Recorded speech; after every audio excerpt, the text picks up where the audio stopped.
Martinón Cejas, rector magnífico de la Universidad de La Laguna, excelentísimo señor, es que al mismo tiempo que tengo la lista tengo que ir mirando si han llegado, claro, y eso ya es un lío. Excelentísimo señor rector de la Universidad de La Laguna, don José Soliño, excelentísimo señor don Francisco González Luis, director del Instituto de Estudios Canarios, compañeros de directiva, socios, amigos. Mi misión ahora no es sino saludarlos a ustedes y tratar de explicarles qué acto es este. Bueno, este es un acto que cuando las sociedades culturales o de algunas cosas similares que no tenemos ánimo de lucro, vamos, por ejemplo, a ver al Cabildo al principio del ejercicio. El Cabildo nos dice qué propósitos tiene y qué espera. Y el Cabildo, una de las cosas que nos dice es que le gustaría que las sociedades hicieran actos conjuntos, que no fueran aislados, sino que se unieran en algunos actos en común. Siguiendo ese criterio, las sociedades más próximas de La Laguna, la más vieja es la Económica, que tiene un montón de años, el Instituto de Estudios Canarios, el Ateneo de La Laguna y el Instituto de Estudios Canarios del Puerto de la Cruz, nos reunimos y teníamos ese deseo del Cabildo y a ver cómo lo cumplíamos. Y entonces nos repartimos una serie de actos que iban a ser conjuntos de las 4 sociedades y que cada uno iba a gestionar uno. Y a nosotros nos tocó el gestionar el homenaje a Antonio González en los 100 años de su nacimiento, pero este es un acto de las 4 sociedades, no solo de la Real Sociedad Económica de Amigos del País. Quiero justificar también por qué el homenaje a don Antonio.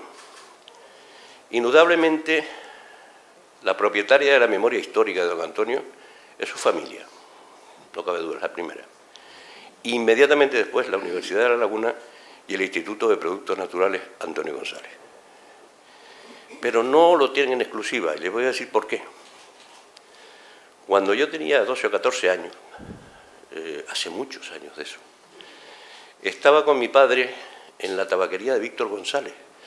Los jóvenes no saben lo que es eso. En la Plaza de la Candelaria, los coches circulaban alrededor, daban vueltas, aparcaban en batería y doblaban por la calle La Candelaria, que no tenía muy buen nombre, por las noches sobre todo. Pero en la esquina había la tabaquería de Víctor González. Y todo el que tenía que comprar algo de tabaco, algo de perfume o hojillas de afeitar, tenía que ir a la tabaquería de Víctor González. Yo estaba un día allí hablando con uno de los dueños, don Alfonso González, y mi padre. Y en la calle La Candelaria paró un Jaguar blanco, se paraba a medio de la calle, se abrió la puerta, bajó un señor, le dijo a mi padre: perdone, Alfonso, por favor, dame tal cosa que tengo mucha prisa. Se la dio, se metió en el coche y se fue. Yo le pregunté a mi padre: ¿quién es ese señor? Dice: es don Antonio, el de la universidad. Para la sociedad tinerfeña, durante mucho tiempo, y aún hoy, don Antonio González y la universidad son la misma cosa. Pero por eso digo que no es solo de la universidad, sino de los que estamos un poquito por fuera del límite, porque yo no quiero decir del muro, porque la universidad no tiene muro, del límite de la universidad, también tenemos derecho a hacerle un homenaje, reconociéndole quién tiene esa propiedad. Después me encontré a don Antonio, yo me fui, no tuve la vida universitaria en La Laguna, no soy alumno de la Universidad de La Laguna, los que estudiábamos medicina teníamos que irnos a Madrid, y me lo encontré cuando volví de profesor, y después un día me tuve que sentar en el sillón que él había ocupado, que hoy ocupa don Antonio, don Antonio Martinón, el otro. Y los rectores sabemos que hay momentos que cuando los alumnos no están contentos con el plan de estudio, con las lechugas verdes, o con los PNN, se encierran en el rectorado, o cuando la universidad tiene problemas, hay veces que uno se angustia. Y entonces esas visitas que llegan todos los días, el rector está ahí, lo voy a saludar, esos días no van, esos días no están. Esos días el rector mira para atrás y ve la biblioteca. Bueno, en esos días siempre aparecía Antonio González, siempre. Estuviera el rector que estuviera, aparecía. parecía Antonio. Hablaba de todo y al final decía, esto se arregla solo, o yo haría esto, y siempre daba un consejo, pero siempre se acordaba que allí había un rector que lo estaba sufriendo. Bueno, por esas razones y por eso, porque las sociedades que no estamos dentro del límite de la universidad y del instituto que queremos estar presentes, se ha organizado este acto. Eso es lo que yo le quería decir, porque el acto tenemos unas figuras, pero de las figuras se va a encargar de presentarla doña Marisa Tejedor, que también fue rectora de la universidad y también se sentó en esos sillones. Muchas gracias.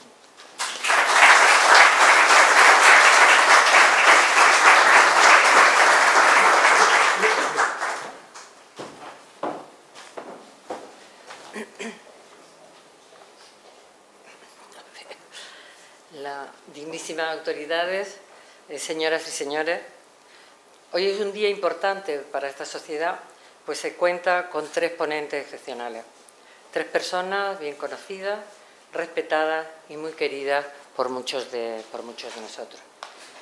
Y como ha dicho nuestro director, se reúnen para homenajear a un gran investigador, a don Antonio González González, que en épocas no muy fáciles, y como se ha dicho estos días, situó a Canarias en el mapa de la investigación científica mundial por sus estudios sobre productos naturales orgánicos.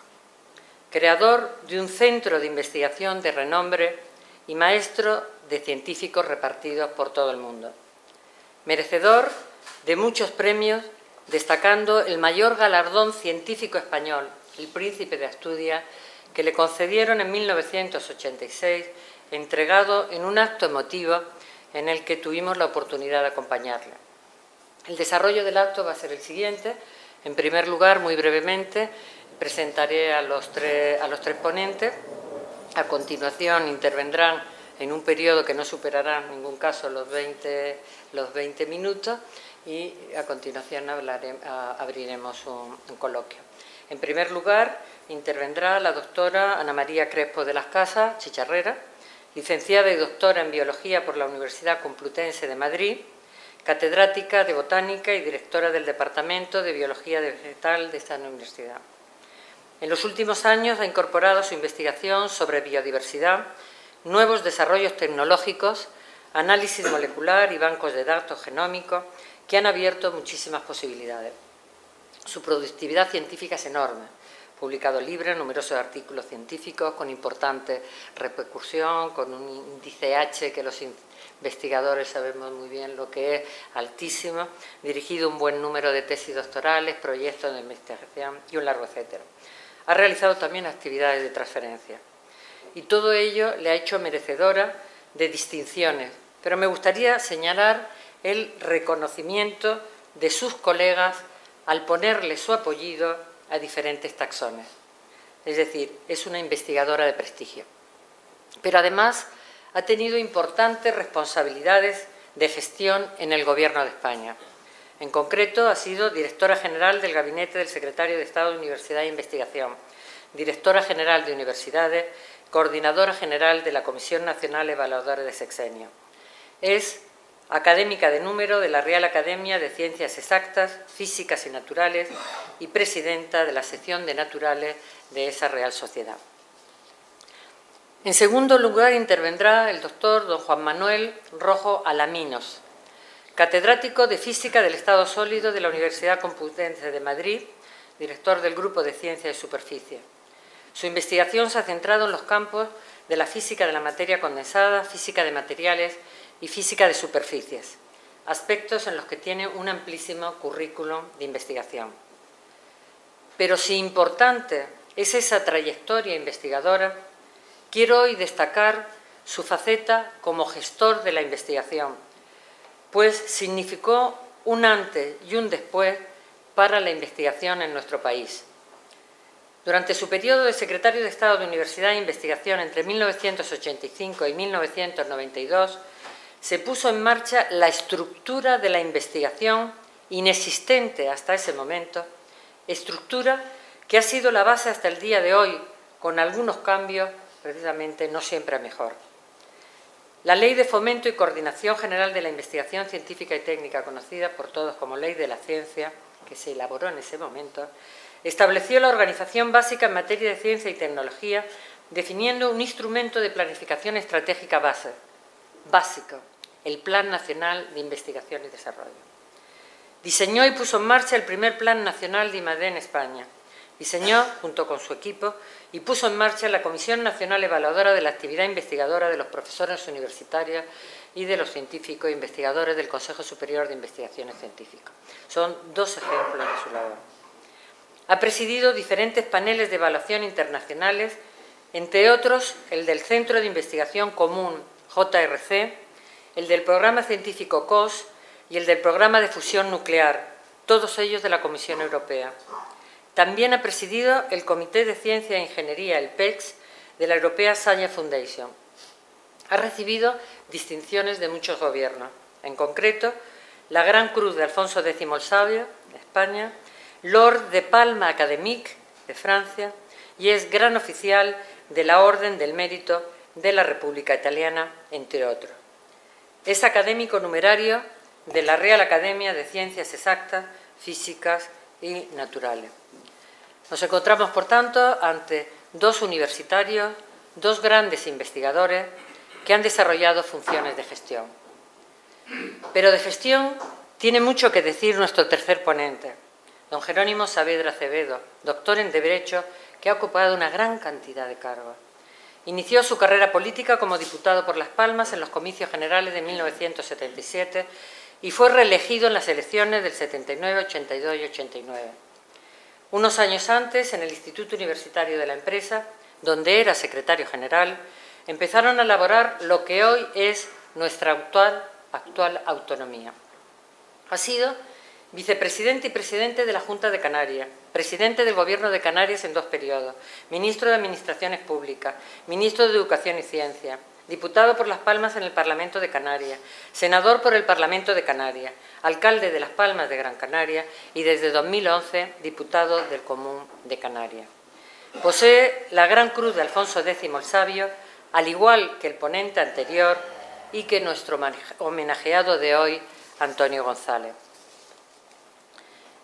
Existen algunos nombres, varios, pero no muchos, sin los que no se puede entender la historia reciente de Canarias. Uno de esos nombres es el de Jerónimo Saavedra.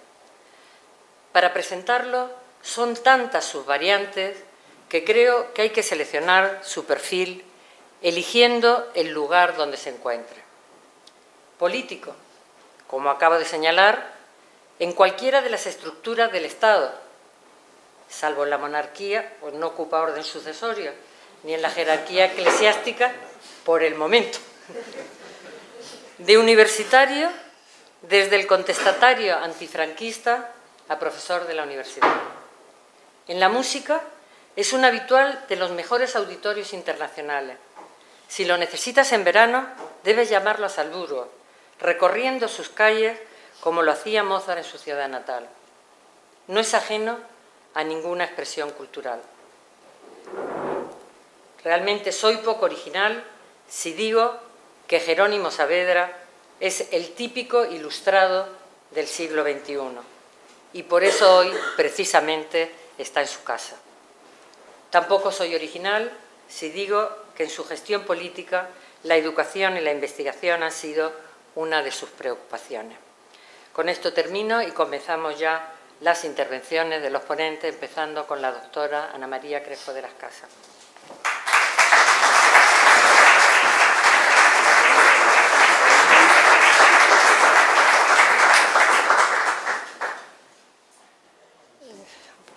Buenas tardes a todos. Muchas gracias por estar aquí.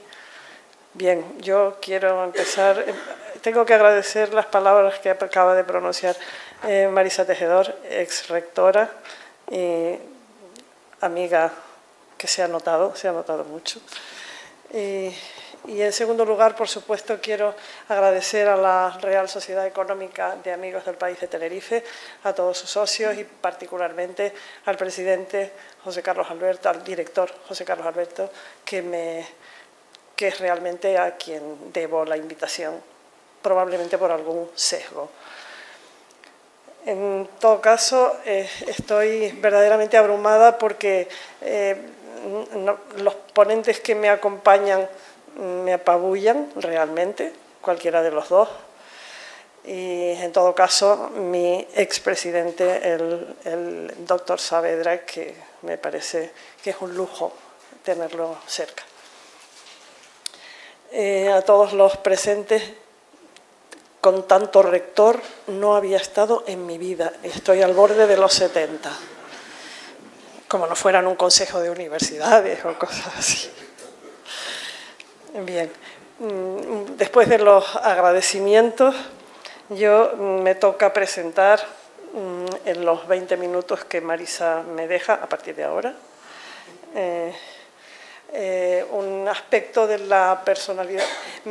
La verdad es que hablar de don Antonio González, yo no fui realmente alumna de don Antonio González, excepto creo que 15 días.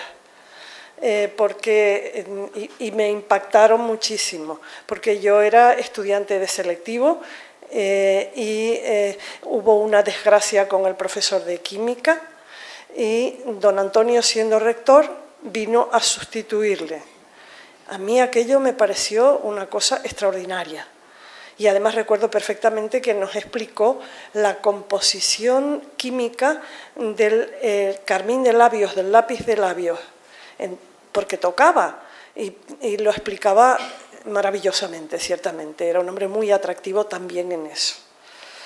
Y por eso estar aquí y hablar de don Antonio en esta casa es para mí un auténtico honor. Y a todos los demás también se los agradezco igualmente el que estén aquí. Muchos amigos y muy queridos. En el esquema, la intervención no puede ser de otra forma. Me permito una única licencia, que es presentar a don Antonio como académico de la Real Academia de Ciencias Exactas, Físicas y Naturales, porque en algunas de sus biografías eso no está contemplado y, bueno, quería comentarlo. En segundo lugar, hablaré de la Universidad Española Decimonónica y dirán, esta se ha equivocado de siglo, pero espero que se vea que no. Y luego ya los años de don Antonio en la universidad, para terminar exactamente donde termina un poco la vida activa de don Antonio como profesor universitario. Y ahí pararé. Los académicos de la Real Academia de Ciencias que precedieron a don Antonio no son unos académicos del montón, porque sería un error pensarlo. Don Manuel Monteverde y Betancourt, a lo mejor antepasado del director, tiene una vida interesantísima, pero además de eso, después de haber perdido con los 100.000 hijos de San Luis, luego resulta que preside la comisión que delimita las fronteras entre España y Francia. Era una personalidad interesantísima. Que no digo nada de don Blas Cabrera Felipe, que es el otro sabio de Canarias, de Lanzarote, y en fin, como una persona respetadísima en términos internacionales. Don Wenceslao Benítez Inglot lo conozco menos, solo he podido acceder a una biografía. Evidentemente es un ingeniero muy interesante. Y don Antonio González. Don Antonio González fue 17 años académico de número. Fue unos cuantos más académico correspondiente y luego él mismo pidió pasar a académico supernumerario. En la academia dejó un recuerdo extraordinario por su actividad, su capacidad de trabajo y el esfuerzo que hacía, que entonces no era tan fácil como ahora andar yendo y viniendo, ¿no? Yo me he leído sobre don Antonio lo más que he podido, y desde luego tengo que agradecer a un colega, a un compañero aquí presente, el que he usado su documentación. Primero, sé que él se ocupó de las memorias de don Antonio y ha prologado esta edición de las memorias a la que yo he tenido acceso, gracias a un historiador, también un historiador de la ciencia, que me ha proporcionado este material y otros. Y quiero agradecer, sin duda, a Ángel Gutiérrez Ravelo su obra en torno a don Antonio, donde me he fundamentado, ya digo, básicamente en don Antonio y en Ángel Gutiérrez Ravelo. Para las consideraciones que voy a hacer puntuales sobre las leyes que don Antonio, digamos, sufrió o gozó, dependiendo, he procurado leer distintas tendencias para que el análisis me resultara a mí más claro. No pretendo jugar de ninguna manera a ser objetiva ni nada de eso. Yo voy a contar cómo veo las cosas. ¿Por qué lo del decimonónico? Este señor que es conocido por la Cuesta de Moyano, además de por la ley, don Claudio Moyano, es un liberal moderado, entre otras dignidades, un par de veces rector en distintas universidades, eso sí. La ley de Moyano, la Ley General de Instrucción Pública, tiene una repercusión enorme, se promulga en 1857, pero desde luego se prolonga prácticamente por todo el siglo, o por la mitad del siglo XX al menos. Y curiosamente es una ley extraordinariamente centralista y estatalista. Eso no es lo curioso.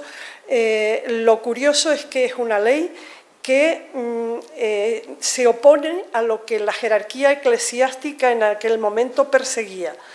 Me alarmó mucho y me puse a buscar. La razón era que la jerarquía eclesiástica en aquel momento apoyaba a las que estaban creándose como universidades, que eran la Pontificia, la Universidad Pontificia y la Universidad de Comillas, que se crean a final del 19, pero ya estaban funcionando en institutos o similar en el momento. Claro, ellos no querían ser gobernados en absoluto y pretendían implantar sus enseñanzas como ellos querían que tuvieran, creían que debían hacerlo. Y entonces se oponían. Realmente perdieron y el señor Moyano sacó su ley estatalista y centralista, una ley en aquel momento que abarcaba todo el sistema educativo. El rector que establece esa ley es un delegado gubernativo que no solo se ocupa de la universidad, sino de los demás niveles de enseñanza, como es sabido. La universidad está absolutamente nucleada en torno a los catedráticos, los demás no existen y prácticamente parece que no debieran existir. No es que no existan, es que estaban absolutamente, eran totalmente subsidiarios de los catedráticos, que además a la sazón parece que estaban bien pagados. No hay libertad de cátedra. Libertad de cátedra no digamos escrito con mayúscula, no había libertad de cátedra, no se podía dar clase de lo que uno quisiera y además estaba mal visto que no se siguieran los libros al pie de la letra. Eso era hacerlo mal y se podía ser reprobado por ello. ¿Quién lo diría? En el liberal moderado que era el señor Moyano. Lo que se perseguía con lo de los textos era que las enseñanzas universitarias fueran enseñanzas absolutamente conducentes a la formación de profesionales y a ninguna otra cosa, no había que improvisar. Y además habilitaba profesionalmente, cosa que no se hacía en otros sistemas europeos, no habilitaba a la universidad, pero aquí sí. Y de facto la investigación está contemplada en la ley, pero digamos que es una cualidad excepcional porque no se regula en absoluto. Se crean los 10 distritos universitarios y posteriormente se recrean Murcia y La Laguna en el 15 y 27 respectivamente. y las facultades son las clásicas. Todavía no había entrado ni siquiera veterinaria, había Derecho, Filosofía y Letras, Medicina, Ciencias y Farmacia. Pero lo que se llamaba falta de autonomía, no confundamos, no era para nada la geográfica, era la autonomía de enseñanza, autonomía de configuración, autonomía de financiación, etc. Pero hay intentos de autonomía muy interesantes. El primer intento de autonomía es el de García Alix, por lo menos el primero que yo he encontrado, que es algo que ya se llama Proyecto de Ley sobre Autonomía Universitaria. No llega a término, aunque pasa el proceso parlamentario. Pero este famosísimo don Álvaro de Figueroa y Torres Mendieta, conde de Romanones, que por eso sí que se le conoce, siendo ministro de un liberal progresista como era Sagasta, toma el proyecto de ley de un gobierno conservador, que era el de Silvela, el de Francisco Silvela, que elaboró el ministro García Alix. A mí esto me parece bastante extraordinario, sobre todo para la España de aquel momento y sin duda para la de ahora. El conde de Romanones toma este proyecto de autonomía universitaria, lo intenta tirar adelante, parece que lo peleó muchísimo, trató de hacer todas las alianzas y no fue posible. Pasaron otras leyes, esta no pasó. Y él se lamentaba diciendo que en algún momento, pronto, cuando el Parlamento se vuelva a abrir, pasará. A él lo nombraron ministro de otra cosa y no pasó. Así es que se vuelve a frenar la posibilidad de la autonomía universitaria.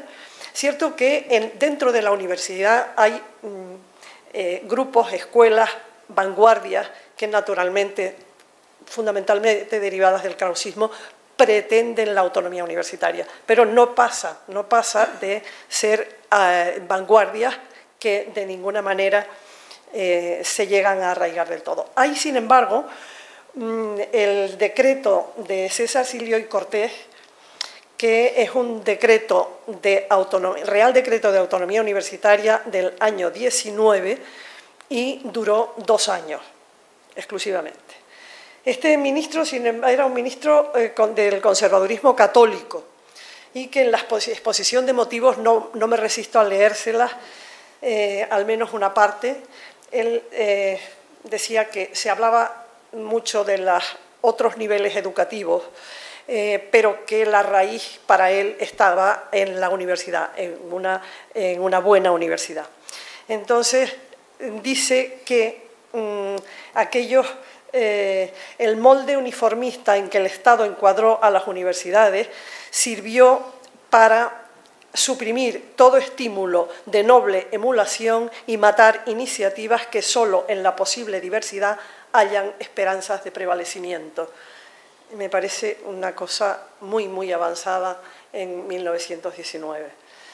Hubo otros intentos, por supuesto, los socialistas Lorenzo Luzurriaga y Fernando de los Ríos lo intentaron, pero tampoco llegaron a término. Y viene la Guerra Civil y con ella la universidad queda devastada y el ministro Ibáñez Martín fue, desde luego, un puntal del régimen de Franco, el sector educativo fue el gran puntal, y así define lo que quiere de la universidad. Queremos una ciencia católica, liquidamos, por tanto, en esta hora todas las herejías científicas que secaron y agostaron los cauces de nuestra dignidad, de nuestra genialidad nacional, y nos sumieron en la autonomía y la decadencia. No sigo. Don Antonio González,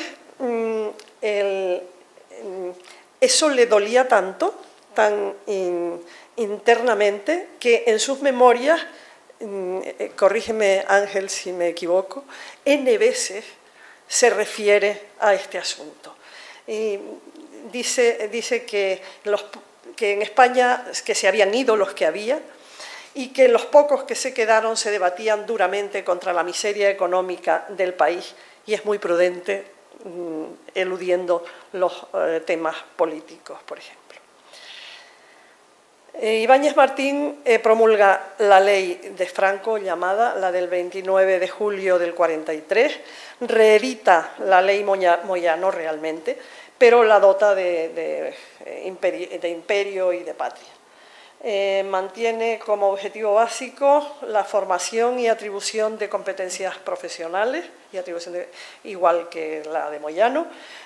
Permanece dejando fuera a las escuelas técnicas, porque no las considera suficientemente humanistas y patrióticas. Mantiene la gobernanza básica, es decir, el perfil del rector es el mismo y el centralismo de todos sus órganos es el mismo. Digamos que no hay grandes novedades, por tanto, y esa ley no merece más atención y luego les aclararé por qué lo digo. Ibáñez Martín sí que tiene una gran relación con Lora Tamayo. Lora Tamayo estaba formándose en el extranjero y cuando vuelve, Lora Tamayo es un muy influyente científico, es un investigador muy solvente y catedrático de varias universidades, que se le nombra ministro del 62 al 65. Esto, claro, tiene muchísimo que ver con don Antonio. Tanto su ministerio como el ejercicio profesional del profesor Lora Tamayo. Tuvo como ministro, he leído, actuaciones pendulares, porque yo, de hecho, esto no lo recuerdo para nada. Tuvo actuaciones pendulares de severidad y tolerancia, y en los diversos incidentes que afectaron a las universidades no los sobrevivió y digamos que lo desbordaron por completo, por no entretenerme en ellos, y cesa en su cargo y se dice que realmente dimitió en el 65. Fue presidente del CSIC luego y académico de la Academia de Ciencias, de la Real Academia de Ciencias Exactas, Físicas y Naturales, y presidente de la misma del 70 al 85. Y se habla mucho de la relación con don Antonio, por supuesto, es la relación científica más estrecha y seguramente la política académica que hace don Antonio está absolutamente respaldada por Lora Tamayo, él lo dice. Y él dice que, lo dice en sus memorias, él es lo que es por Lora Tamayo, pero Lora Tamayo conocía muy bien que él no compartía digamos, la base ideológica y punto de partida, y lo subraya. Voy a destacar de don Antonio dos cosas que me interesan. En primer lugar, su preocupación por las clases prácticas en la universidad no contempladas en la legislación en absoluto. En este sentido, sigue, sin decirlo desde luego, no he visto que lo diga en ninguna página del libro, lo relacionado con las propuestas de Giner de los Ríos y la Institución Libre de Enseñanza. Y la segunda cosa que detesta don Antonio son las oposiciones, el sistema establecido, iniciado en Moyano y continuado en la ley de Ibáñez Martín. Las oposiciones. Él dice, las oposiciones a cátedra de universidad, tal y como estaban concebidas en aquella época, era la forma más sutil para torturar a una persona y hacer odiosas a las universidades que las toleran. Y luego, más abajo, en otro sitio, dice, eran muy duras, inhumanas y estúpidas aquellas oposiciones. No se buscaba al más inteligente y al mejor docente, sino al más capaz de resistir. Cuando yo vi la palabra resistir, me acordé de lo siguiente. Este es en las correspondencias de la revista Nature, en el 26 de septiembre del 85, hay una carta que dice sobre las oposiciones, traduzco, está a la mitad de la carta, dice, peculiares pruebas de resistencia que han traído tanta desdicha y retraso a la ciencia española. Lo de prueba de resistencia me llamó muchísimo la atención que ambos a dos lo dijeran así. Esto lo dice Juan Rojo, secretario de Estado de Universidades e Investigación del Gobierno de España, respondiendo a una polémica y planteando la nueva época de la ley de la ciencia. Bien, ahí está lo que quería decir. Le tomamos mucho el pelo al profesor Rojo, sus colaboradores, con este artículo. Recojo de Ángel la síntesis que hace de cuando don Antonio entró como rector y cómo dejó la universidad cuando salió. Es decir, las titulaciones, pero no solo las titulaciones, el empaque de la universidad. La Universidad de La Laguna era una cosa cuando entró don Antonio y fue otra cosa completamente distinta cuando don Antonio salió. Solo me llama la atención el esperanto, pero sus razones tendrá. Don Antonio vive también la época de Villar Palasí.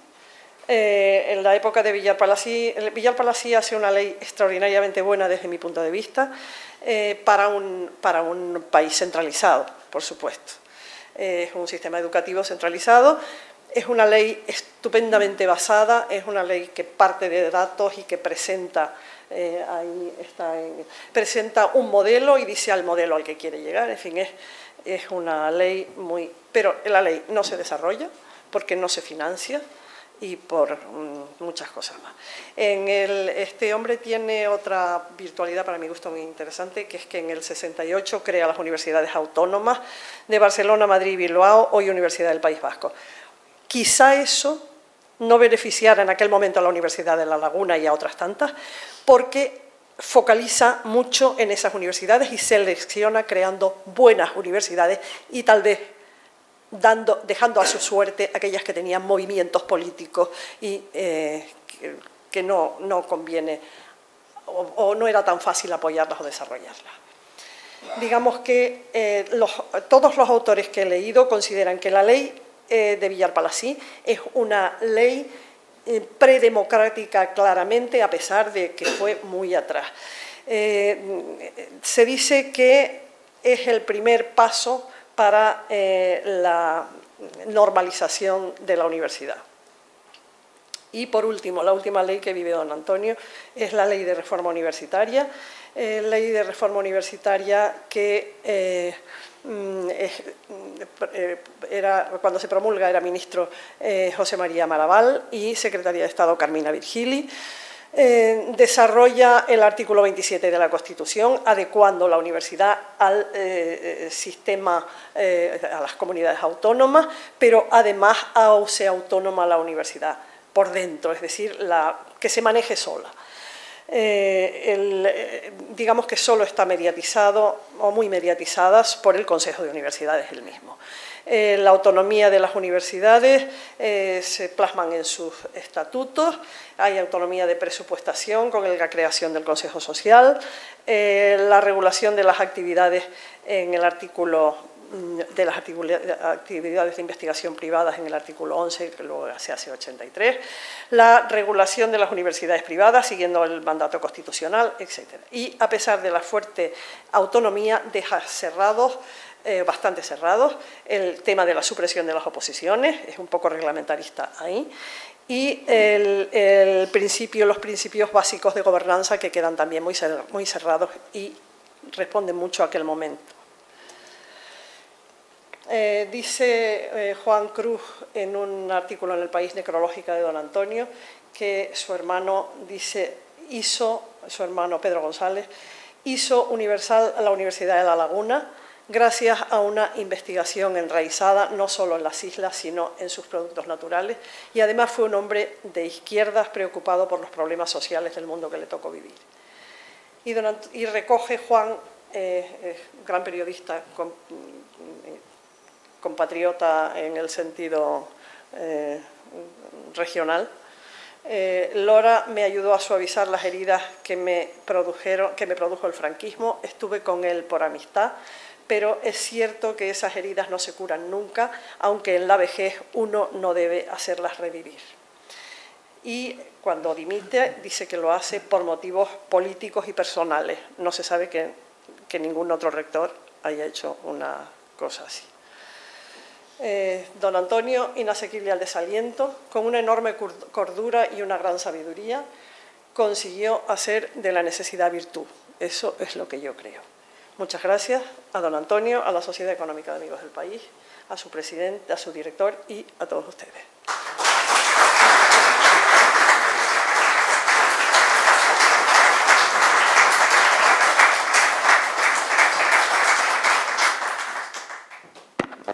Buenas tardes a todos.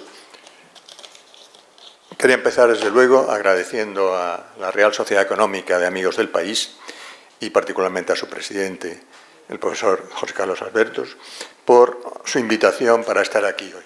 Es para mí un gran honor estar aquí, un honor que si ya lo era hace una hora, ahora después de ver este entorno lo es mucho mayor. Muchísimas gracias también a la profesora Marisa Tejedor por haber organizado este evento, el trabajo que ha puesto en él y, como digo, es responsable de que esto pueda funcionar. El hecho de que haya exagerado de una manera brutal alguna de las cosas que dijo sobre mi persona no hace que yo le tenga ni muchísimo menos rencor por eso. Al contrario, esas cosas gustan aunque sean mentira. Bueno,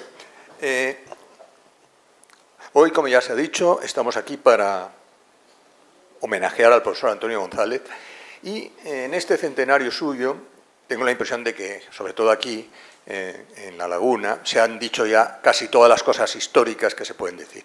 Y por eso yo creo que no voy a insistir en este punto y no voy a hacer un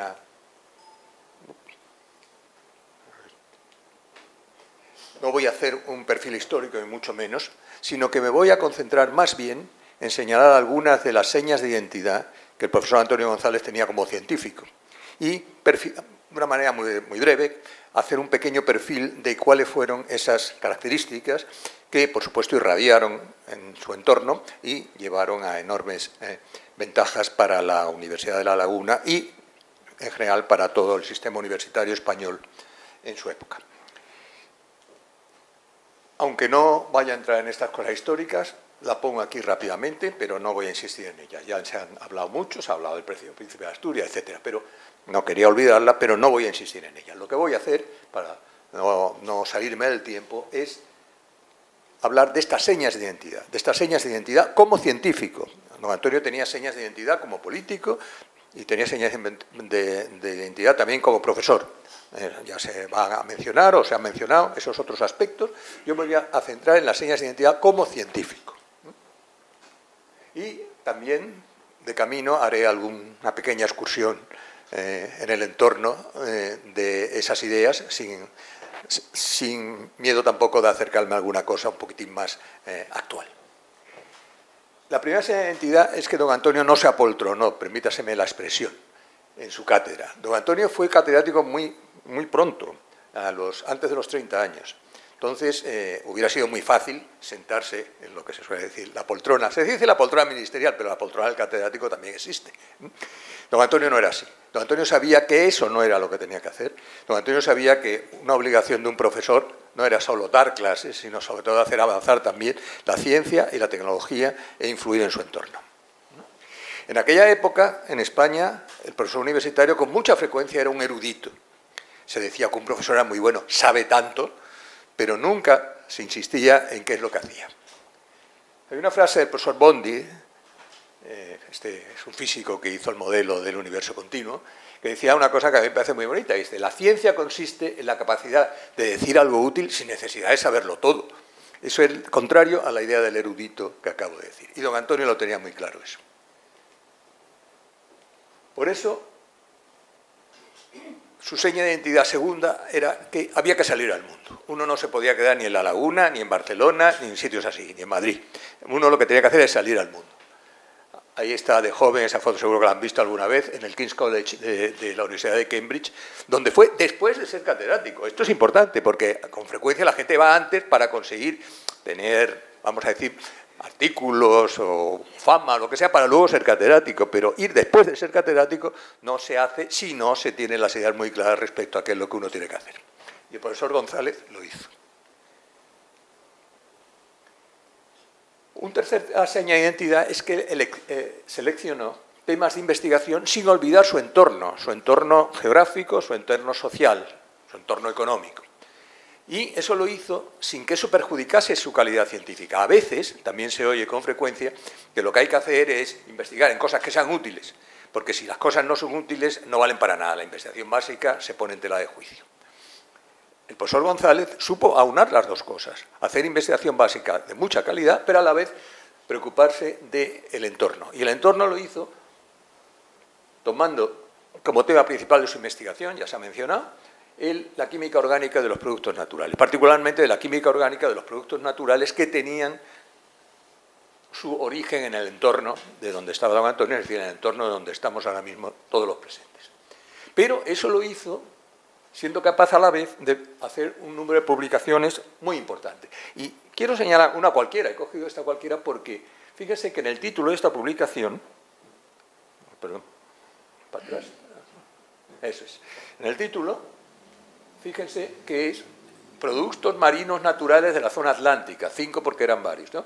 La estructura química del tandiol y otros compuestos. Estos son típicos de la zona donde nos encontramos. Pero eso no le impidió que se publicase en una excelente revista de química orgánica. Es decir, que esta contraposición que a veces se hace de la calidad frente a la localización de algunas de las investigaciones es falsa. Se puede hacer investigación muy buena, preocupándose mucho de tener muy presente las necesidades del entorno.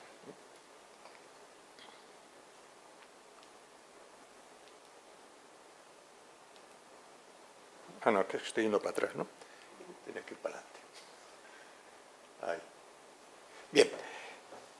La segunda entidad quizás más importante para Antonio es la creación de un ambiente científico. Y esa creación del ambiente científico que lo creó aquí, lo hizo a través de una serie de elementos que a mí me parecen muy importantes. Una fue sus discípulos. Efectivamente, si uno se fija, don Antonio ahora mismo tiene una gran cantidad de discípulos en todo el mundo. Desde luego en España, pero también en el resto del mundo.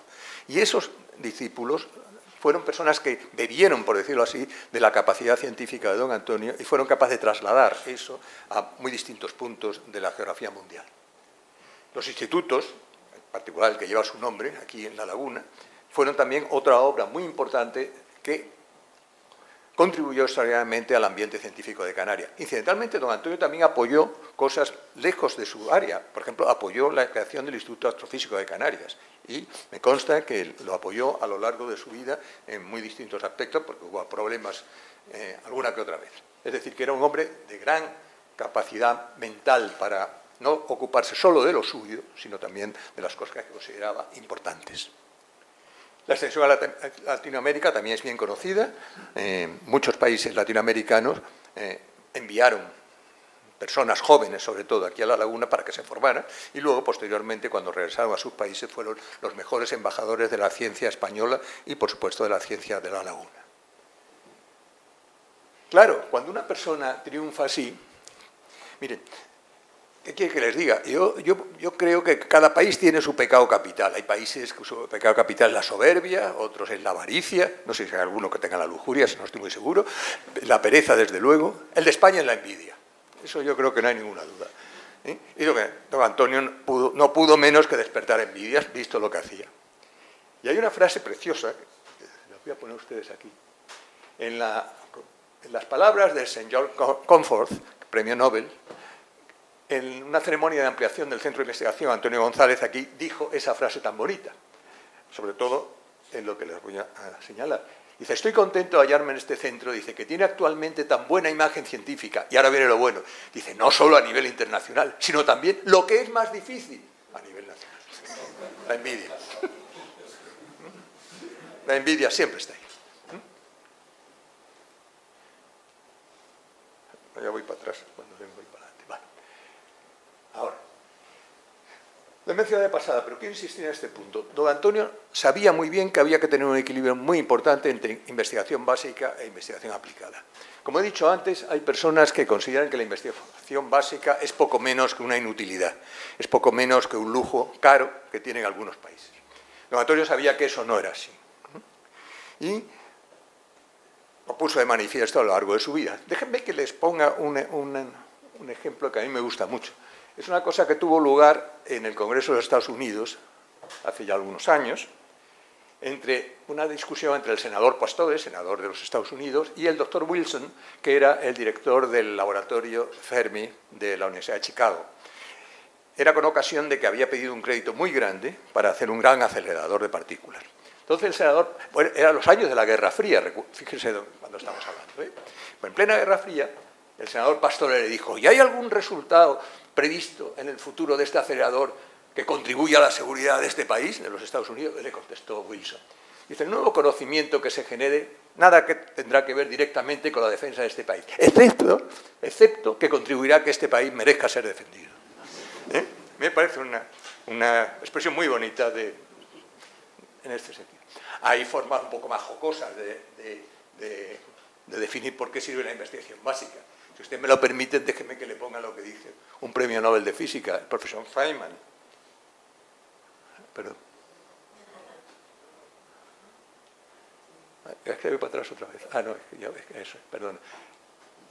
Dice, la investigación física es como el sexo. Dice, puede conducir a resultados prácticos, pero no es por eso por lo que lo hacemos. Eso lo dice Feynman.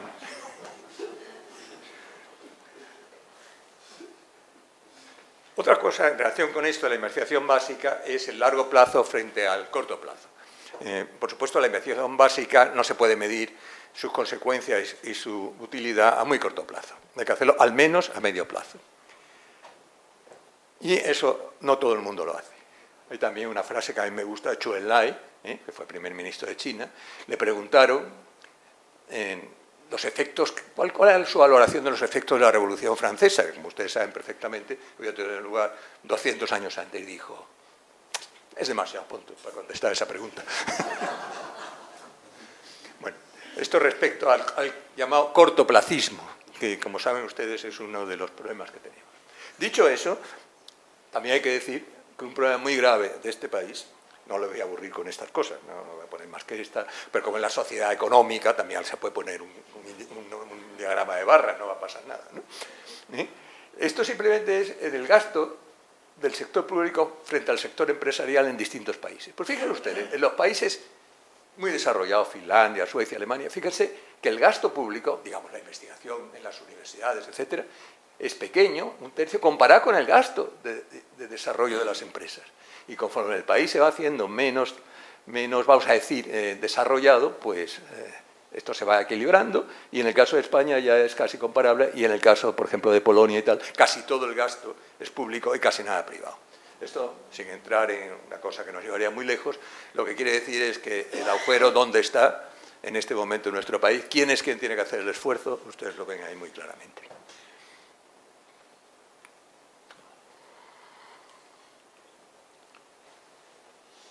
Finalmente, el último aspecto que quiero presentar es que don Antonio se crecía ante las dificultades. También antes se ha señalado eso. Don Antonio tuvo que enfrentarse a grandes dificultades en cada momento. Y me gustaría hacer una rápida pasada por este asunto. El primero es el entorno científico, si lo hubiera. El entorno científico, que ya mi amiga, la profesora Crespo, ya lo ha mencionado antes, ha mencionado cómo tenía que ser la universidad en los años 40. Yo, sin entrar en muchos detalles, déjeme que le diga cómo tenía que ser el consejo, el CSIC. Bueno, sí, no voy a entrar. Pero vamos, hay que restaurar la clásica y cristiana unidad de las ciencias, bueno, claro, ¿no? Y hay que imponer en suma el orden de la cultura, las ideas esenciales que han inspirado nuestro glorioso movimiento en la que se conjugó las lecciones. Eso era el entorno de don Antonio. Don Antonio procedía, como saben ustedes muy bien, de una familia liberal. Por lo tanto, es bastante claro que su manera de interpretar esto no debía ser muy halagüeña. Eso para decirle que había un contexto ideológico que no le favorecía en absoluto. Pero es que también había otros aspectos. Por ejemplo, la penuria económica. Se ha dicho antes por mi amiga, la profesora Crespo, que los profesores de universidad en aquella época estaban bien tratados económicamente. Yo no estoy muy seguro de eso. Yo he hecho aquí algunos numeritos. A principios del siglo. Perdón. No, entonces, esto estoy hablando después de la guerra. Yo he tomado datos de distintos sitios. Bueno, cambia, pues no es igual en Madrid que fuera de Madrid, pero en media eran unas 36.000 pesetas al año, bien entendido. El salario de un catedrático de universidad. Si se hace eso de actualizarlo, si no me equivoco, el factor del año este al presente es 62. Si multiplico por 62 y divido por 166 y lo paso a euros, pues tendríamos que eso sería equivalente a 13.500 euros al año ahora. Es decir, los catedráticos en la época eran poco menos o poco más que 1000euristas. Esto es al año, bien entendido. Bueno, el sueldo medio bruto de un catedrático ahora está en torno a los 50.000, puede ser, bueno, un catedrático mayor. Pero, bueno, en cualquier caso hay un factor 3 ahí. O sea que clarísimamente había una penuria económica terrible en la época de don Antonio. Don Antonio no solamente estaba en un entorno ideológico como el que les he mostrado, sino también económico. Pero es que en Canarias también había un gran aislamiento. ¿Por qué no decirlo?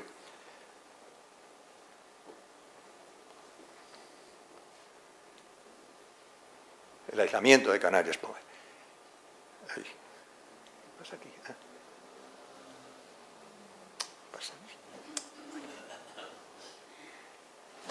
Aquí están los horarios de la compañía Iberia, en el año 51.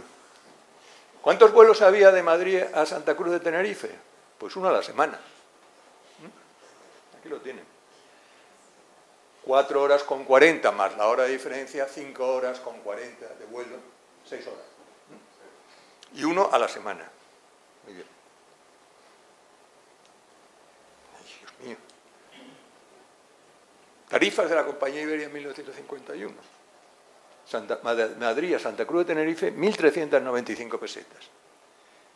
¿Se acuerdan el salario del profesor universitario? 36.000 al año, que eran unas 3.000, menos, sí, unas 3.000 al mes. Pues daba para ir y volver de Santa Cruz a Madrid. Eso era el aislamiento. Es verdad que se lo comenté a algún colega mío y me dijo, pero que entonces los catedráticos no iban nunca en avión, iban en barco. Digo, bueno, quizás. Pero en cualquier caso, a mí esto es un índice de aislamiento.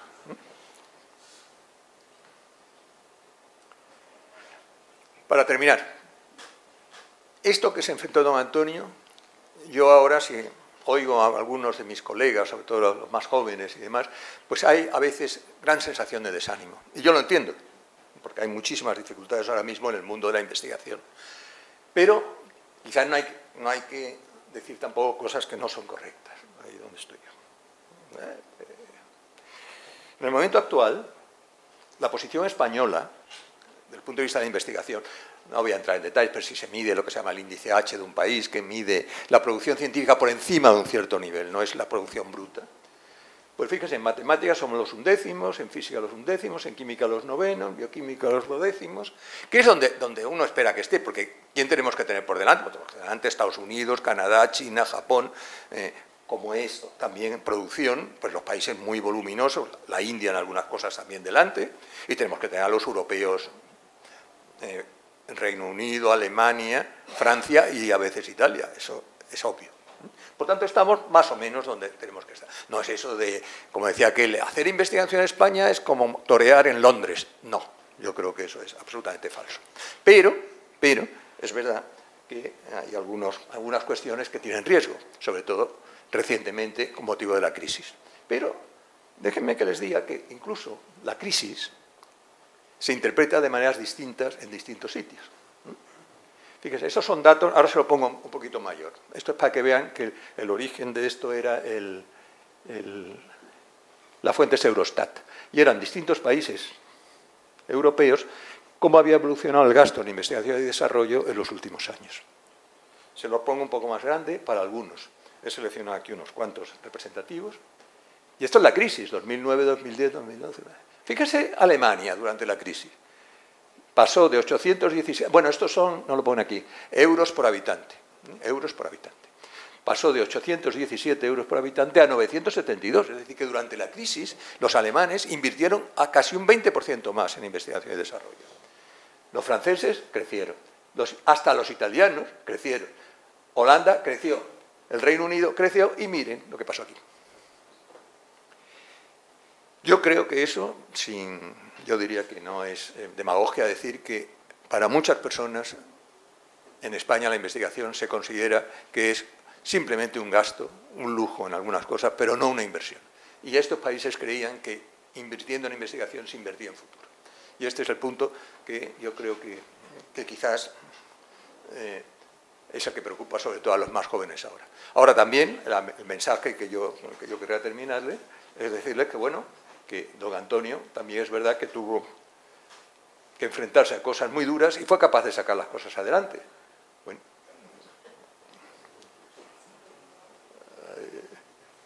está.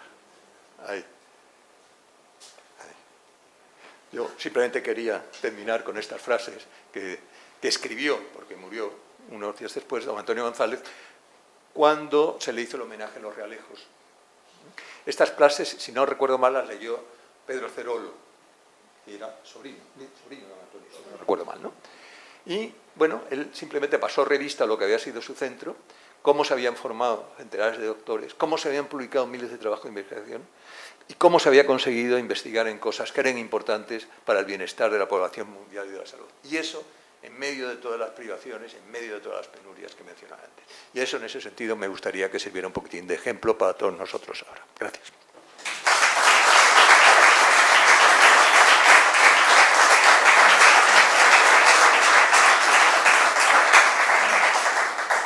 El encontrarme aquí, señoras y señores, es respondiendo a uno de los deseos expuestos por Marisa Tejedor respecto a qué cosas me faltaban por situarme. Se refería a la de cardenal, más o menos. Y yo, después de las magníficas exposiciones de dos personas muy amigas, pues no voy a hablar nada de los aspectos científicos que ya han quedado perfectamente subrayados. Yo me voy a referir más bien a mi posición como, a lo largo de mi vida, de hombre con un pie en la universidad y otro pie en el entorno, en la sociedad. Y mi primer encuentro con Antonio fue en 1953. Yo llegué a la Universidad de La Laguna para comenzar mis estudios en la Facultad de Derecho. Me instalé en la Pensión Soria, en la calle del Agua, ahí muy cerca de este lugar. Y recuerdo que de las imágenes que recuerdo de esos 17 años, al inicio de los estudios de Derecho, fue la figura de un hombre alto en batín blanco, una bata blanca. Y eso me llevó, me marcó el aspecto juvenil, la buena planta. ¿Y qué hacía? No, me dijeron, este es una eminencia canaria, ha sacado las oposiciones, catedrático, etc., ¿no? Y a partir de entonces lo seguí, naturalmente en una universidad como aquella, cuando se habla de la penuria económica, el profesor Rojo, pues yo recuerdo que íbamos por la avenida La Trinidad, que no estaba asfaltada, sino que estaban los muros de contención llenos de tierra, en un invierno que llovió como nunca más ha vuelto a llover en La Laguna, y que era puro fango, ¿no? Para llegar allá, recuerdo igualmente que en esos 3 primeros años en la Facultad de Derecho vino el ministro de Educación, Joaquín Ruiz Jiménez, a inaugurar la Facultad de Filosofía y Letras. Esa es un poco la fotografía del punto de arranque de mi relación y mi afecto que se desarrollaría posteriormente con Antonio González. Yo me fui a completar los estudios a Madrid, pero antes, y creo que está por aquí, un compañero de estudios de facultad, Alfonso Soriano, iniciamos las primeras piruetas políticas, esa pierna en el entorno, ¿no? Que era su abuelo, el marqués de Celada, en cuya casa hacíamos los apuntes por la tarde, porque el profesor Hernández Rubio no había manera de seguir el ritmo de sus apuntes, y teníamos que reunirnos un grupo de 4 o 5 para elaborarlos. Entonces llegó una fiesta importante para los carlistas de la época y los mártires de la tradición, y que consistía en organizar entonces un funeral, porque su abuelo estaba muy vinculado a la causa carlista, y repartiendo las invitaciones por debajo de las puertas de los ciudadanos de aquí, de La Laguna, pues fueron detenidos algunos de esos agentes por la Policía Municipal, no sé si la Policía Nacional también. Lo cierto es que pasaron la noche en comisaría. Ahí estaba Ramón González de Mesa, estaba Diego Cambrele y algunos otros. No fuimos atrapados, pero eso fue en ese momento, repito, en el comienzo de los estudios universitarios, cuando también empezamos a iniciar algunos nuestra vocación política, nuestro compromiso por el cambio, por aquella dictadura cutre en esos momentos de que estoy hablando, años 53-54, y que me llevarían a completar junto con otros compañeros los estudios en la Universidad Complutense para de ahí seguir al día. Las fuentes de información eran muy escasas de lo que pasaba en Madrid, los sucesos de febrero del 56, que algunos recordarán, y que motivó la creación de la construcción en un tiempo récord de la Facultad de Derecho, que también la estrenamos nosotros en el campus universitario, sacándolo del centro de Madrid, en la calle San Bernardo. Ese fue un comienzo de distanciamiento de La Laguna para mí. Fueron universidades alemanas e italianas y desarrollé mis actividades como profesor no numerario en la Complutense. Y en el año 1970, en octubre, vuelvo a la Universidad de La Laguna y la situación era completamente distinta. Aquel ambiente triste, desolado, inquieto, nervioso que se daba en los años 50, me encontré con una universidad que para mí hasta los jóvenes eran completamente distintos a los jóvenes de mi generación. Yo creía que el canario tenía dificultades para expresarse en asamblea y descubrí que esas dificultades habían sido superadas y que las asambleas en la Universidad de La Laguna eran tremendas. A los pocos meses empezó a funcionar el Instituto Universitario de la Empresa y lo aprovechamos como un instrumento para aprovechar el debate que en ese ambiente de dictadura y de censura mediática, pues la burguesía canaria experimentaba como consecuencia una sentencia del Tribunal Supremo que venía a decir que en Canarias aquella peculiar situación fiscal derivada de las condiciones de Puerto Franco, de Bravo Murillo, etcétera, con unos arbitrios insulares que eran recaudados y que era la fuente de financiación fundamental de nuestros cabildos insulares, pues que eso no tenía ya futuro y que iba a desaparecer, que el arbitrio, el lujo, tenía que ser similar al impuesto de lujo que entonces se había establecido también a nivel nacional.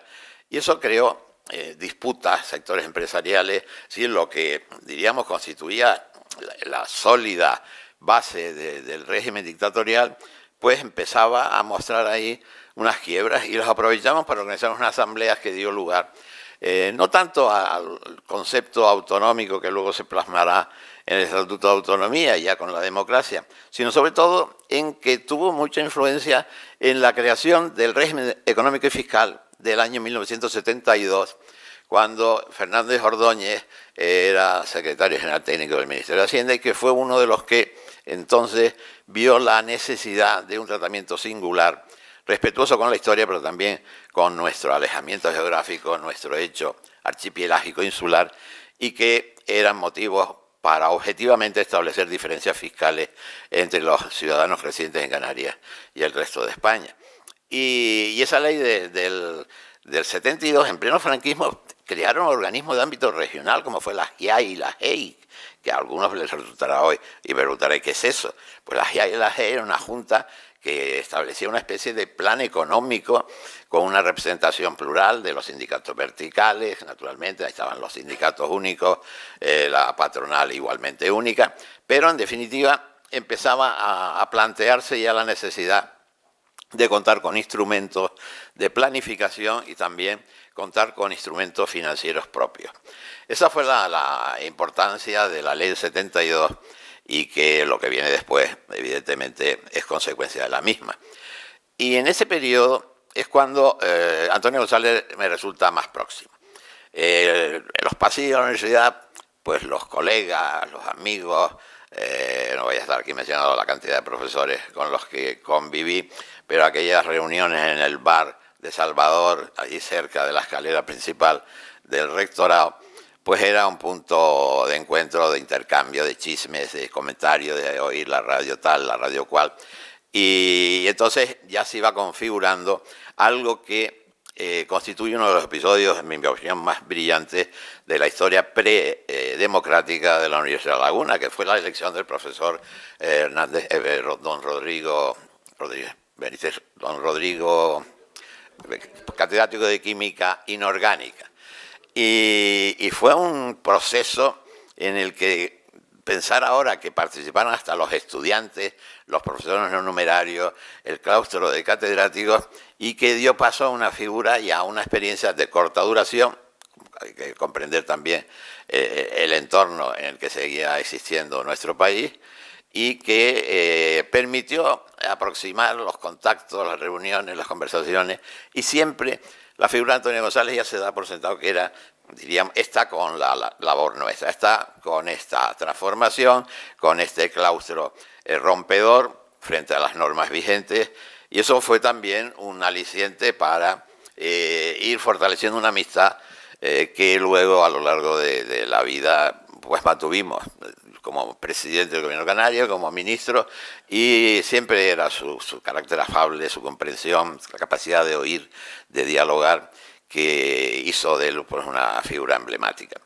En ese periodo, como sabemos, se va a producir la transición política, y en este periodo es cuando se nombra ya con Adolfo Suárez presidente del gobierno, segundo gobierno postfranquista, julio del 76 a julio del 77, cuando se produce la ley de reforma política, el harakiri de las viejas instituciones franquistas, las Cortes españolas pasan a convertirse en Cortes a secas o Congreso de Diputados, y el Consejo Nacional del Movimiento pasa a ser el Senado. Y en esas elecciones de junio del 77 nos sorprende la corona con una decisión que fue el nombramiento de senadores reales, de libre designación. Es decir, que junto con la gran mayoría de representantes elegidos directamente por vez primera tras 40 años de dictadura, pues se completaba con un número, creo que fueron 25 senadores reales, que significaba una representación de la pluralidad cultural, artistas, novelistas, Camilo José Cela, figuras emblemáticas de aquel momento, y Antonio González fue el único canario que es designado por el rey como senador. Y comentando con los compañeros supervivientes de ese periodo, y ahora tan próximo a la celebración el próximo miércoles del 39 aniversario de nuestra Constitución, he hablado con algunos de estos compañeros parlamentarios de entonces acerca de cuál fue la actitud, el comportamiento, la labor que desarrolló Antonio González en el Senado. Y me dijo que él, que estaba, la referencia la tengo fundamentalmente de Diego Cambrelén, que fue elegido senador por Gran Canaria, junto con Gregorio Toledo y el tercero, está fallecido, no me acuerdo, que Antonio iba mucho por el grupo y se reunía con frecuencia con el grupo de la Unión de Centro Democrático, y que cuando se produce la llegada del proyecto de Constitución, este venía desde el Congreso sin ninguna referencia a Canarias específica. Y es ahí cuando el grupo de senadores canarios se reúnen, hacen Galván también por La Palma, es una de las figuras que interviene, deciden incorporar, presentar una enmienda que se añade a la Constitución y que es la actual disposición adicional tercera, en la que se hace referencia al respeto que tiene que haber a la necesidad de que tienen que informar previamente la Comunidad Autónoma Canaria cualquier alteración, cualquier idea que suponga una modificación del régimen económico y fiscal tradicional de Canarias. Y eso fue un acuerdo que nos convocaron los senadores, me llamaron a mí como secretario general del Partido Socialista Canario en aquella época, y era el único diputado por la provincia de Las Palmas, el resto eran todos de la Unión del Centro Democrático. Por Tenerife, como saben, solo eran Luis Fajardo Espínola y Néstor Padrón, y allí me reuní con los senadores, no sé si Alfonso Soriano, que era diputado por Santa Cruz de Tenerife, acudió a esa reunión para conseguir que el Grupo Socialista no pusiera pegos a la incorporación de esa enmienda, porque inmediatamente la presión de los senadores navarros y de algunos otros territorios pidiendo también el reconocimiento de algunas de sus peculiaridades se convirtió en una avalancha y el temor entre los constituyentes pues fue bastante grande. Y ahí se lograron convencer al resto y la actuación de Antonio González fue siempre en bloque unido a la posición del resto de los parlamentarios canarios. De manera que ese fue creo que una aportación importante a la vida política que no es muy conocida, que no ha sido subrayada y yo precisamente hoy quería subrayarlo como un dato importante para la historia de nuestras peculiaridades, nuestras singularidades y nada más y nada menos que de nuestro reconocimiento en el texto constitucional. Ahora se habla de blindar, de lograr un perfeccionamiento mayor de esa disposición que tiene unas dificultades técnicas muy fuertes. Y recuerdo también que en esa elaboración fue importantísima la aportación del catedrático Gumersindo Trujillo, que como profesor de Derecho Constitucional nos acompañó, nos asesoró, incluso el borrador que habían elaborado los compañeros senadores canarios de la UCD, le dio el visto bueno, dicen no hace falta ni una palabra ni una coma más porque este texto es perfectamente válido y correcto, ¿no? De manera que esa es la experiencia que, como del entorno político al que se me pidió que hablara de Antonio González, y no voy ahora a recordar el resto de las circunstancias de esos periodos 70 al 77 que fueron muy movidos en la Universidad de La Laguna y en la que muchísimos participamos. Está aquí Antonio Martinón y tantos otros, aparte de ya mencionado Gumersindo Trujillo, el profesor Pérez Boatiría, el senador Alberto de Armas, en fin, son momentos y recuerdos imborrables que aportamos mucho y cuando ahora se habla, y yo insisto muchísimo, de la transición política tratando de ridiculizarla a un acuerdo entre 4 personas, el Rey, el Carrillo, Adolfo Suárez y no sé quién más, a Fraga, pues claro, eso no fue la transición política. La transición política fue un proceso mucho más complejo, más plural,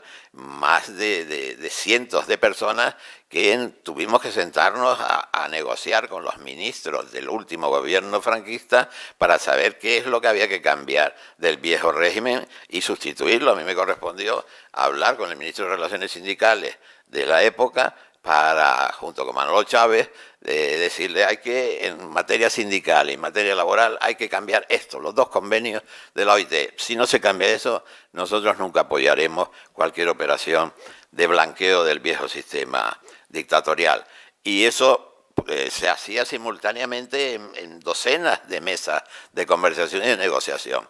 Y ese ejemplo de la transición política es el que les he expuesto, no el que ahora han tratado algunos y alguna fuerza política moderna habla de la necesidad de una nueva transición, como que aquella fue una especie de renuncia, de acobardamiento, de entrega por parte de las fuerzas democráticas a la gerencia franquista, que no responde a la realidad de lo que fue la transición política. Y yo en esto, y en cuanto estamos aquí recordando una figura que participa de modo no protagonista, pero sí importante, con el respaldo que su figura daba en la Universidad de La Laguna, en los pasillos, en las asambleas, pues Antonio González creo que es una figura imborrable también y que forma parte del capítulo de transformación de la sociedad española que entre todos construimos en el año 76-77.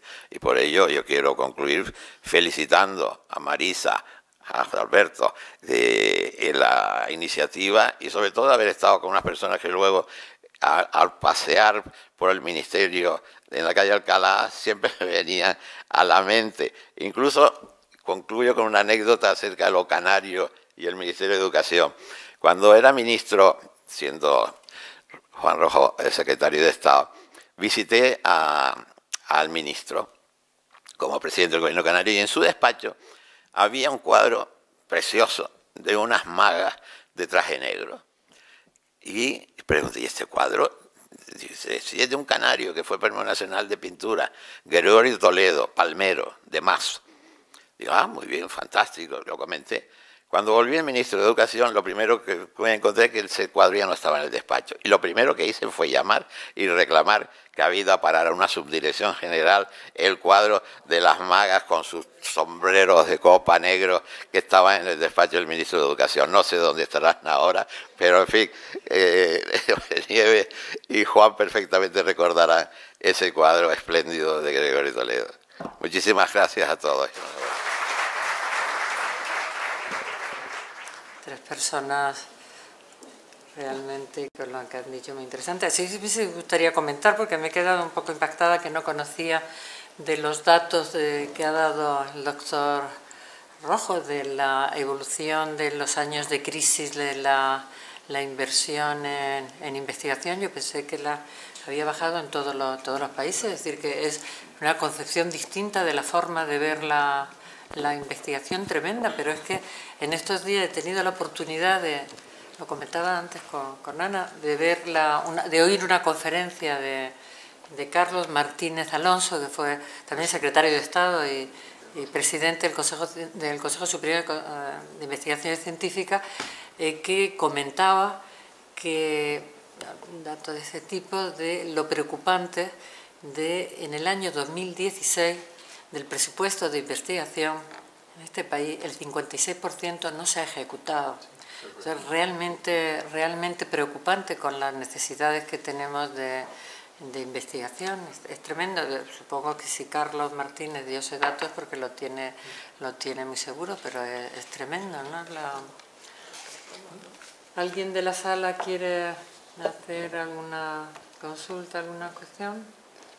A mí otra gráfica que me preocupó fue la de los sectores de inversión en sanidad, en investigación. ¿Existe alguna perspectiva futura de que aumente el sector privado como financiador de la investigación?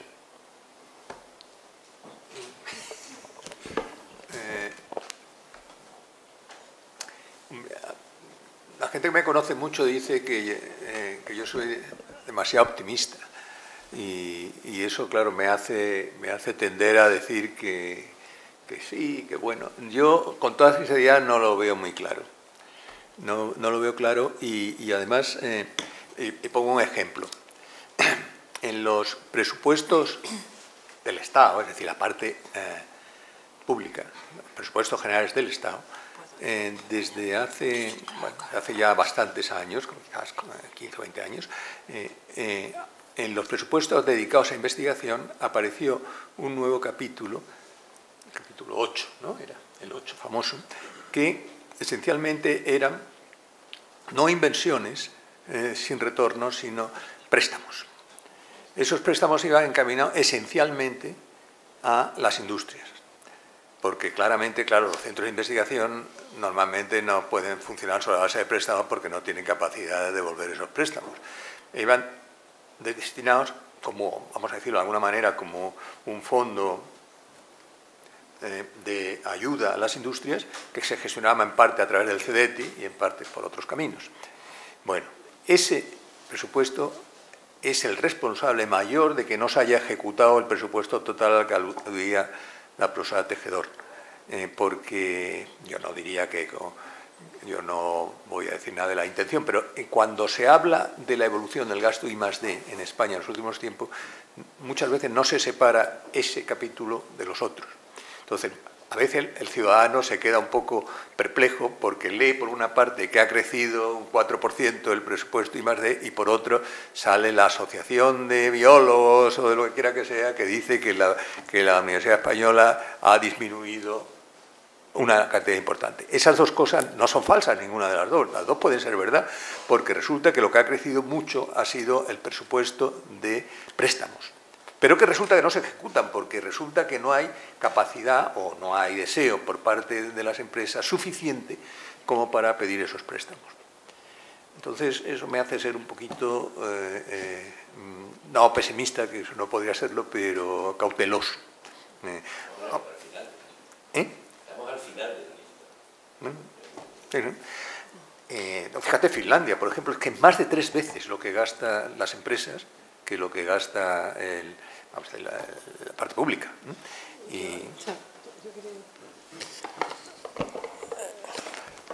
también cuando se discute de eso muchas veces se explica por razón del porcentaje tan alto de pymes y pymes muy pequeñas en la estructura del empresariado español. Entonces, efectivamente, claro, eso se discute mucho a veces en los consejos sociales de las universidades, que cuando se recurre a las pymes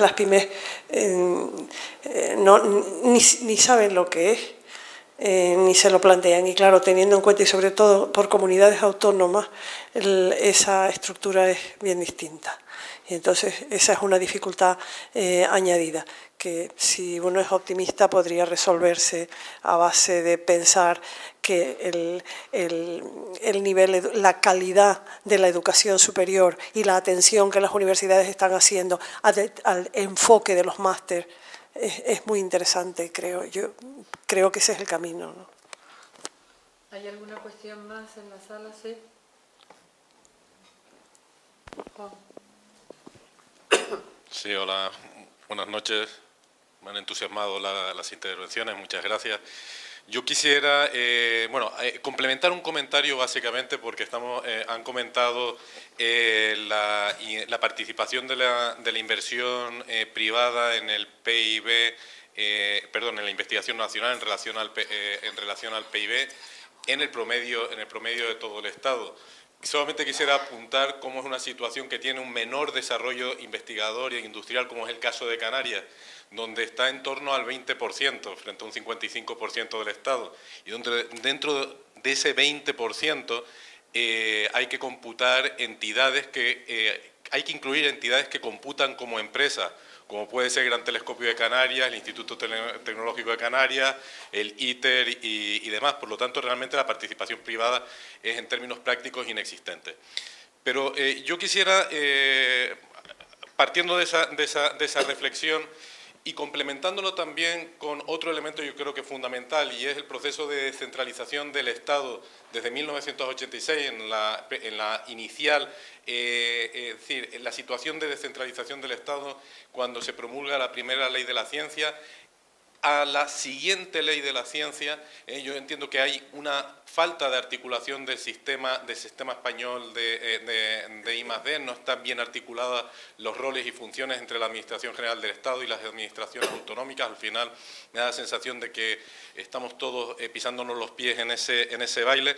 Poniendo las dos cuestiones planteando ambas cuestiones conjuntamente, a mí me gustaría preguntarles cómo ven la actual ley de la ciencia, la que se promulgó siendo Cristina Garmendia ministra, y qué elementos creen ustedes que habría que añadir para que realmente dispusiéramos de una ley que cumpla con un objetivo, que es al final no es tener una ley, sino realmente producir un impulso como la ley del 86 realmente produjo en este país para avanzar la ciencia. Gracias. Bueno, yo puedo decir una cosa, que hay dos aspectos, sobre todo. Uno, con relación a lo que señalaba anteriormente de la participación empresarial frente a la participación, vamos a decir, pública en los presupuestos. La nueva ley de la ciencia, la última, tenía un elemento que podía ser interesante en ese sentido, que era la creación de una agencia nacional que fuera independiente, como hay en muchísimos países, y que tuviera la ventaja de que sobreviviese, por decirlo de alguna manera, a los cambios en el Ejecutivo. Es decir, que tuviera, por supuesto, la financiación la tenía que aprobar el Parlamento, faltaba más, pero en los periodos podían ser no coincidentes con los periodos legislativos, por una razón evidente, que es que hay inversiones de ese tipo que no pueden ir año a año, sino que tienen que contar con una seguridad plurianual. Y entonces, eso por un lado. Y por otra parte, que hubiera una cierta independencia en la decisión del avatar político de cada día. Hay un ejemplo que se ha visto, que es en lo que se llaman las grandes instalaciones. Hubo las grandes instalaciones, aquí en Canarias hay una estupenda, por lo menos, que es el Gran Telescopio de Canarias. Son grandes instalaciones, que son instalaciones a nivel de toda España y que están abiertas a su utilización incluso no solo en España, sino también a otros países, y esas grandes instalaciones tienen que contar con una serie de requisitos. Por ejemplo, en el caso de Canarias había un caso muy claro que eran las características especiales vamos a decir, climatológicas y geográficas pero también, todo hay que decirlo también, ayudado por algunas decisiones importantes donde participó el gobierno canario, que es lo que llama la ley del cielo. Es una ley cuyo nombre siempre me ha hecho gracia, ¿no? Porque la ley del cielo siempre. Pero bueno, aparte de la broma, es una ley que ayuda, además, ayuda a la climatología y ayuda a la geografía. O sea que por decirlo de alguna manera, ayuda al cielo. Que semejante cosa cabe. Y entonces, pero lo que quiero decir es que en un momento dado, eso que en ese caso estaba justificado, y hay otros casos que estaba justificado el emplazarlo, la gran instalación en un sitio o en otro, se tradujo en que resulta que cada comunidad autónoma llegó un momento que tenía que tener su propia instalación, su propia gran instalación. Eso yo creo que no es, por ejemplo, razonable. La existencia de una agencia independiente, como digo, en sus decisiones y que tuviera solo elementos científicos y tecnológicos para tomar decisiones, yo creo que puede ser muy buena. En ese sentido, yo creo que la nueva ley ha abierto esa posibilidad. Lo que pasa es que, como probablemente saben muchos, no se ha desarrollado. Eso está en la ley, pero no se ha desarrollado. Se ha desarrollado parcialmente, porque lo que se ha hecho es transformar, vamos a decir, parte del ministerio actual en esa agencia, pero eso no era la idea. La idea no es que fuera un departamento ministerial, sino que fuera una cosa independiente. Y eso yo creo que no se ha hecho todavía. Pero, resumiendo, yo creo que la ley esa tiene elementos importantes y más que otra cosa, yo creo que lo que será importante es desarrollarla. Yo por bajar un poco el nivel de donde Juan lo ha puesto, yo veo dos cosas en la última ley de la ciencia que me parecen muy mejorables.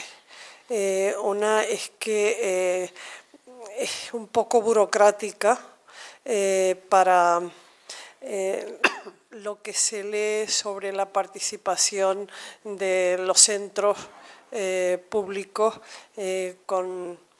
con relación al planteamiento de proyectos grandes y cosas así. Y en segundo lugar, que yo creo que la agencia como tal es lo más parecido a una subsecretaría de un ministerio en su diseño. Tenía en origen las ambiciones como Juan las plantea, pero yo sí que soy francamente crítica a cómo se está moviendo ahora y cómo se definieron los órganos de gobierno de esa agencia. Los órganos de gobierno de una agencia no estatal, o sea, una agencia de régimen, no sé cómo se llama jurídicamente, con perdón, pero realmente es lo más parecido a un órgano gubernamental que está presidido por la Secretaría de Estado. Entonces, esa burocratización yo creo que no marcha.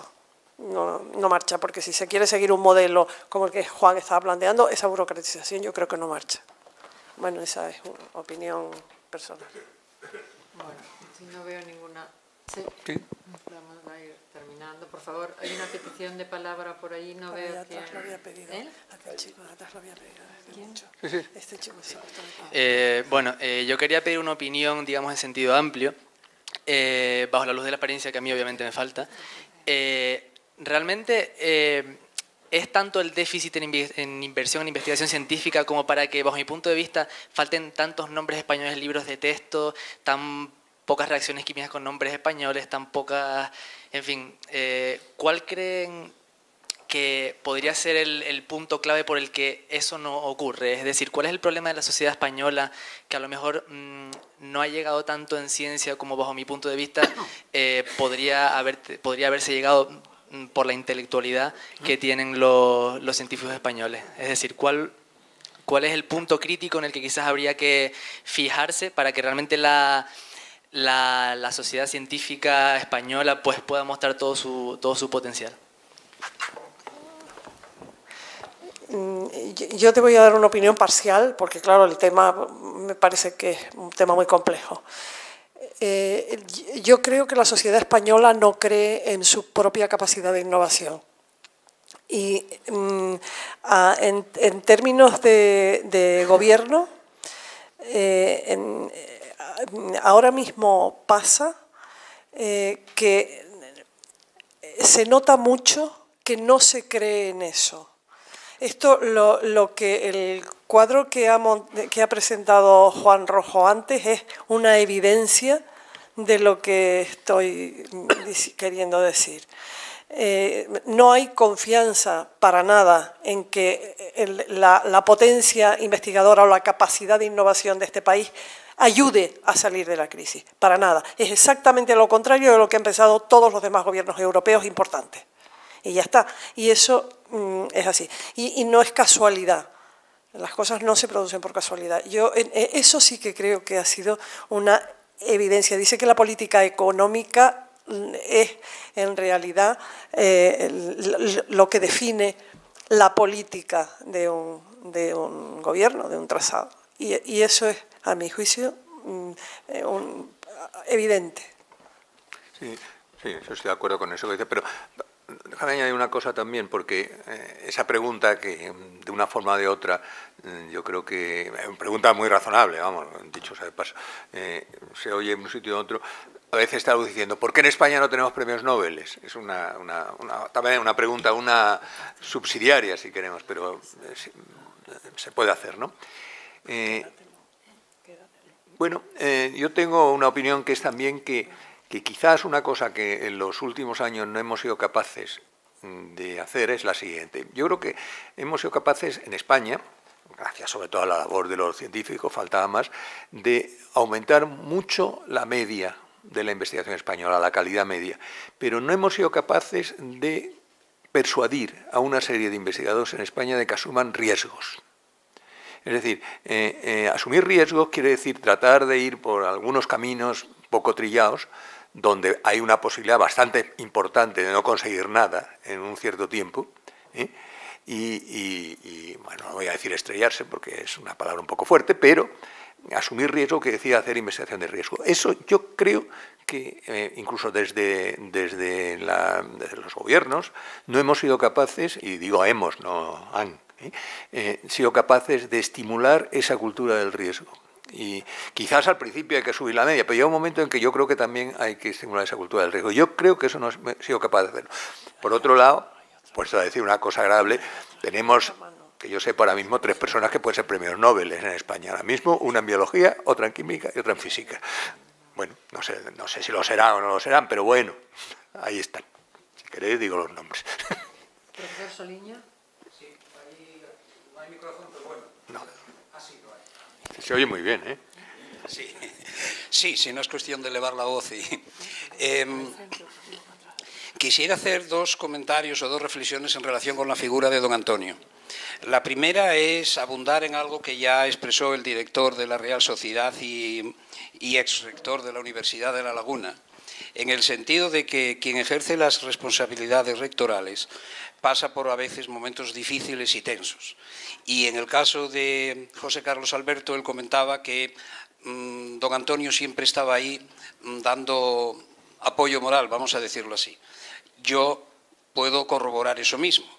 Pasé por situaciones en algunos momentos muy difíciles y agobiantes y cuando menos lo esperaba aparecía don Antonio, daba un toque siempre como pidiendo disculpas por si molestaba o llamaba por teléfono y les puedo asegurar que sus intervenciones eran balsámicas para mí.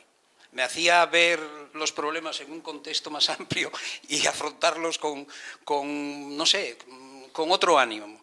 Y por lo tanto, supongo que esto lo hizo con más rectores, y lo hizo con José Carlos y lo hizo conmigo, supongo que lo habrá hecho con más. Y quisiera rendirle homenaje por eso. En segundo lugar, quisiera también hacer una reflexión sobre un hecho, y esto yo a veces lo he deducido en algunas discusiones que he tenido cuando me tocó el momento de intervenir en estos aspectos, y es el siguiente. Aquí se dijo que don Antonio abrió la universidad al mundo, que animaba a quienes trabajaban con él y se estaban formando con él a que salieran, y también trajo el mundo a la universidad porque fue capaz de traer a muchos investigadores externos a formarse aquí. Y por supuesto eso es importantísimo, nadie lo va a negar.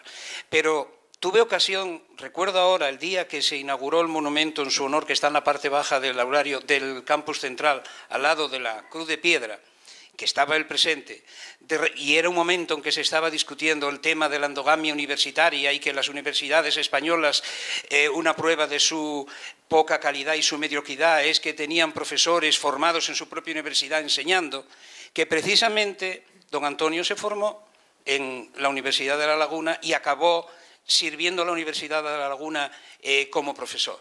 Y en ese contexto yo recordaba que lo importante en este caso no es que un profesor sea de aquí o de allí, lo importante es que sea bueno. Y me gustaría resaltar entonces que uno de los retos que tiene la ciencia española es que estamos formando a gente, y aquí hay personas que pueden dar testimonio de ello, muy valiosa, que están saliendo fuera no simplemente para completar su formación, sino porque hay un drenaje de talento hacia ciertos centros de investigación externos que nos está haciendo perder en España a personas muy valiosas. Y que el reto que tenemos es cómo recuperar todo ese talento y cómo atraer a otro talento formado en otras partes, pero que puede servir en nuestra tierra. Y creo que esta reflexión viene muy bien al hilo de lo que hizo don Antonio González, ¿no? Que siendo formado en Canarias, volvió a Canarias para poner al servicio de su sociedad todo el potencial que él tenía, sin olvidar el mundo, pero haciendo ciencia desde aquí, con todas las dificultades que tuvo. Y esto hay que recordarlo cuando algunos hablan a la ligera de la endogamia universitaria. Muchas gracias, doctor Salviño, por su reflexión que ha compartido. No hay preguntas, pero en fin, perdonen. Hay una petición. Sí, por favor, es que no ahora. Yo soy discípulo de don Antonio González. El hijo de Estrellado. Dar dos ideas. La primera, en torno a su visión de que hay que salir, se ha comentado, todos los químicos orgánicos, yo entré en el año 79 al sistema de ciencia, en orgánica la carrera era doctorado e irte fuera. Eso era algo que estaba ya en el genoma de todos nosotros. Por eso, ese concepto de internacionalidad de la ciencia lo tenemos claro aquí en La Laguna y por eso llegamos a donde llegamos en aquella época. Y la segunda cosa importante que me gustaría recalcar es que no se da tanta importancia, es traer el Consejo a Canarias. Si no hubiera sido por la Funda de González, aquí no habría Consejo. Y el Consejo, el CSIC, en Canarias es muy importante porque en el área de química contribuye a nuestro nivel que tenemos ahora en la comunidad canaria con respecto a Europa y con respecto a nivel nacional. Y esa creación del CSIC en Canarias para mí es un hito muy importante que yo creo que no se valora suficiente cuando se habla de los logros de don Antonio. Siempre se habla de la universidad, pero no se habla de esa otra faceta que ha permitido que la química orgánica canaria se haya disparado en los términos que se ha disparado en el siglo XX. Y con respecto a la pregunta que hacía, yo creo que una cosa que en España no tenemos y que nos marca como colectivo investigador es el respeto generacional. Cuando uno se va fuera a otros sitios, a otras universidades, por ejemplo en Inglaterra, en las universidades se ve que ha habido gente antes que uno llegue y que ha hecho cosas mejores que las que uno puede hacer solamente. Y eso genera un respeto. En nosotros no hay historia por ningún lado. Es muy difícil ver la huella de los que han estado antes que nosotros en los centros. Porque la generación que llega lo que intenta es cargarse a la que estaba. Y la que está tampoco es nada generosa con la que llega. Y esa guerra entre generaciones, yo creo que a nosotros nos quita potencial como colectivo científico. Eso es lo que quería decir. Muchas gracias. Bien, pues voy a ya cerrar la sesión dando las gracias de nuevo a los ponentes por la visión que han dado de don Antonio González y el marco en el entorno en que desarrolló pues, toda su trayectoria universitaria, científica y también política, que nos ha recordado algunas cosas los antiguos de la casa. Y muchas gracias a todos ustedes por haber estado esta tarde acompañándonos.